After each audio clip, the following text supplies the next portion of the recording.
Olá a todos, eu me chamo Guilherme Rosati Meiseles e vou ser o apresentador desse trabalho. Eu trabalhei sob a orientação dos professores Cleiton, Reginaldo e Heraldo na produção desse trabalho que é intitulado Uma revisão das oportunidades na manufatura aditiva com titânio em pó, pelo processo de deposição por energia dirigida a laser. Dividi o trabalho numa breve introdução, vamos falar um pouco sobre o titânio, na sequência sobre manufatura aditiva e terminar com as considerações finais que este trabalho traz. A manufatura aditiva ela vem ganhando crescente atenção, tanto na pesquisa quanto no mercado e na indústria. Isso porque ela tem uma vasta gama de aplicações, trabalhando com materiais de baixo a alto custo e para aplicações industriais e domésticas. Isso mostra uma grande flexibilidade da tecnologia. O relatório feito pela 3D Hubs, que está disponível na tela, mostra o prospecto até 2024.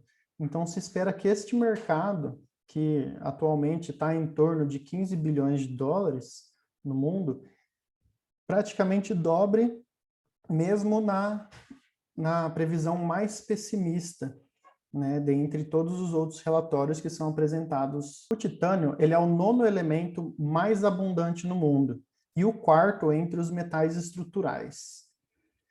Seu uso tem aumentado bastante nas últimas décadas, principalmente porque ele tem excelentes propriedades mecânicas e tem excelente resistência à corrosão.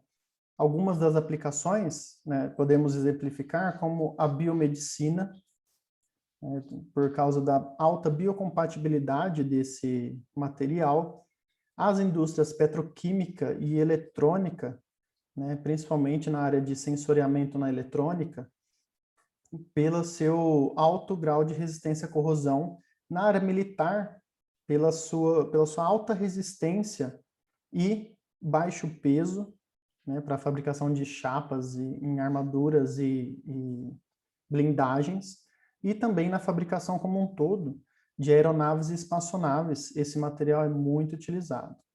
A biomedicina, ela ganha um destaque especial quando a gente trata de manufatura aditiva, exatamente pela alta personalização que a gente pode ter com um material tão biocompatível. A liga de titânio mais utilizada atualmente é a TI6AL4V, também chamada de TI64 ou de titânio grau 5, e para a manufatura aditiva, ela normalmente é fornecida em chapas, arames ou pó metálico. Aqui cabe ressaltar que quando se utiliza pó metálico, é possível a adição de outros elementos ou até mesmo outras ligas diferentes nesse pó para que essa mistura forme um componente diferente durante a deposição do material, uma vez que os pós vão se misturar na poça de fusão. Ainda sobre o titânio, ele pode ser utilizado, por exemplo, em reparos de blisks de turbinas, uma vez que é muito mais fácil fazer um reparo numa turbina dessa do que produzir outra nova. Ou então para produzir peças complexas, aí temos uma estrutura óssea para exemplificar isso, com um alto grau de detalhes, que a manufatura aditiva do titânio ela consegue atingir. Falando sobre a manufatura aditiva em si, especificamente de materiais metálicos, a ISO-ASTM, ela define 7 categorias de forma geral, mas apenas 3 voltadas à fabricação com metais, que seria a deposição por energia dirigida, fusão em leito em pó e a laminação de chapas. E aí ela propõe diversos tipos de classificação em relação ao estado de fusão, a como a matéria-prima é utilizada, como o material é distribuído para ser aplicado na peça, e assim por diante. A deposição por energia dirigida, ela se destaca pela sua alta produtividade. Em especial, podemos falar mais especificamente que quando se utiliza filamento e arame, essa produtividade é ainda maior, uma vez que com o pó, atinge-se até 40% apenas de aproveitamento do material, que vai ser realmente fundido na poça de fusão. Bom, os processos mais utilizados comercialmente para os metais são o de DED e o de PBF. Além de que O LDED, ele se mostra muito mais vantajoso pelas boas capacidades de resfriamento que ele tem, né? E sendo muito mais eficiente no caso de reparos.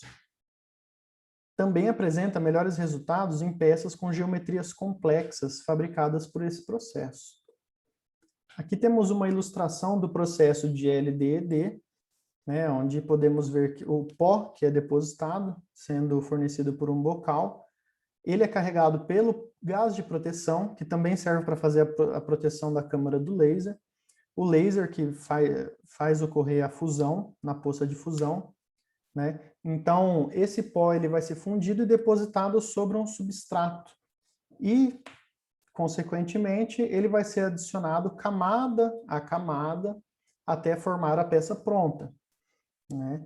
Então, a gente tem aí um processo de fusão e consequente resfriamento na sequência, o que costuma ocasionar no LDD o refinamento de grão em relação a outros processos.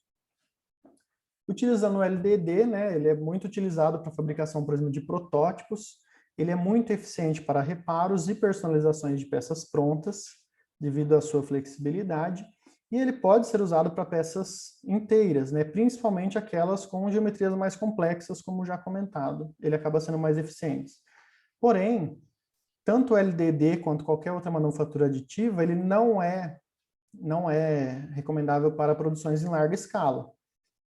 Embora a associação desse processo com outros, ela possa ser muito vantajosa, dependendo da aplicação.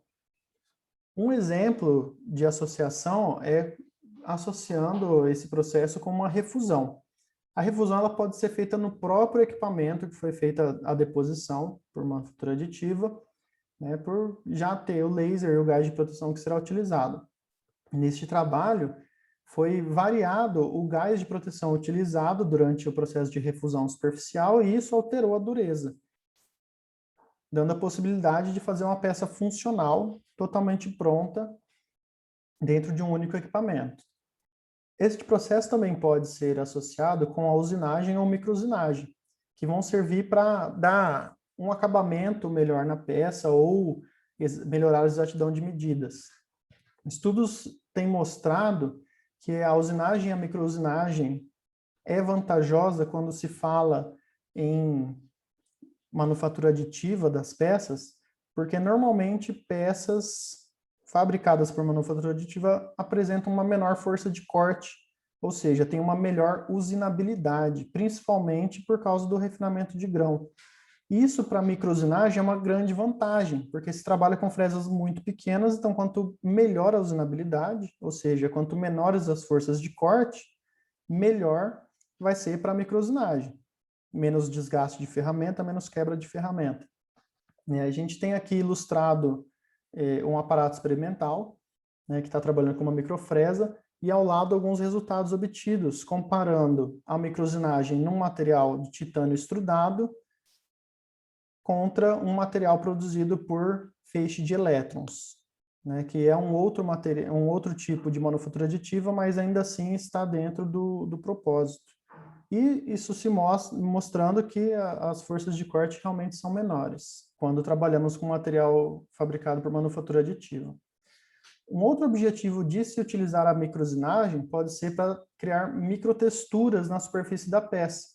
Quando se fala em implantes, por exemplo, na área da biomedicina, essa texturização pode ser muito vantajosa para a adesão celular ou para melhorar a biocompatibilidade de alguma outra forma, principalmente porque ela afeta a molhabilidade da superfície, né? Aqui temos um trabalho que investigou diversas texturas aí e mostrou a molhabilidade em cada uma delas.